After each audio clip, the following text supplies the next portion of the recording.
السلام علیکم ورحمۃ اللہ وبرکاتہ۔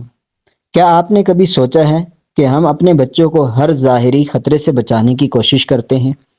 ہم انہیں بیماریوں سے بچاتے ہیں، برے ماحول سے بچاتے ہیں، برے دوستوں سے بچاتے ہیں، لیکن ایک دشمن ایسا بھی ہے جو ہمیں نظر نہیں آتا اور ہر وقت ہمیں اور ہماری اولاد کو نقصان پہنچانے کی کوشش کرتا ہے۔ وہ ہے شیطان۔ اللہ تعالیٰ نے قرآن مجید میں شیطان کو ہمارا کھلا دشمن قرار دیا ہے۔ تو پھر سوال یہ ہے کہ اس دشمن سے حفاظت کیسے حاصل کی جائے؟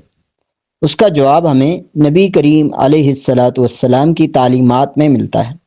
اسی لیے آپ علیہ السلام نے ہمیں سکھایا کہ بعض مواقع پر اللہ تعالیٰ کی پناہ طلب کی جائے، خصوصاً ایسی جگہوں پر جہاں ناپاکی، شیاطینی اثرات کا اندیشہ ہو۔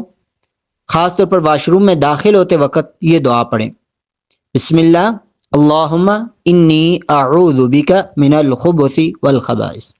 ایک بار پھر بسم اللہ اللہم انی اعوذ بک من الخبث والخبائث۔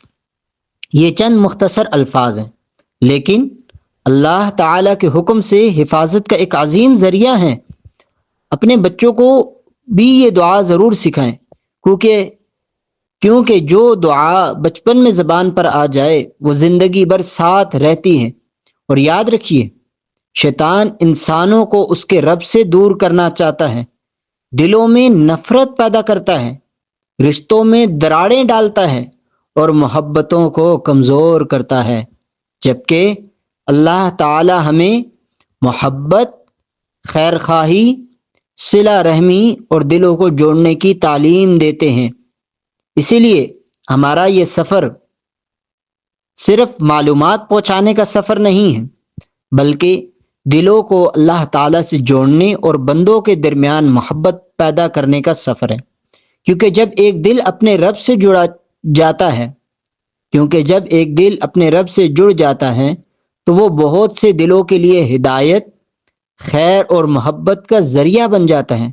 ذرا سوچئے، اگر آپ کی وجہ سے آج ایک بچہ یہ دعا یاد کر لے، ایک ماں اپنے بچے کو یہ دعا سکھا دے، یا ایک گھر میں یہ سنت زندہ ہو جائے، تو یہ آپ کے لیے جاری رہنے والا صدقہ جاریہ بن سکتا ہے۔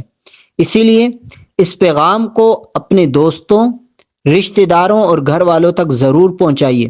چینل انروشفہ امان کو سبسکرائب کیجئے، ویڈیو کو لائک کیجئے، شیئر کیجئے اور کمنٹس کیجئے، تاکہ دلوں کو جوڑنے اور سنتوں کو زندہ کرنے کا یہ سفر مزید آگے بڑھ سکے۔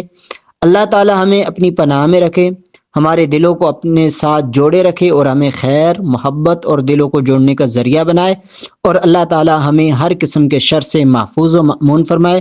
السلام علیکم ورحمۃ اللہ وبرکاتہ۔ آپ کا اپنا چینل انروشفہ امان، دلوں کو جوڑنے کا سفر۔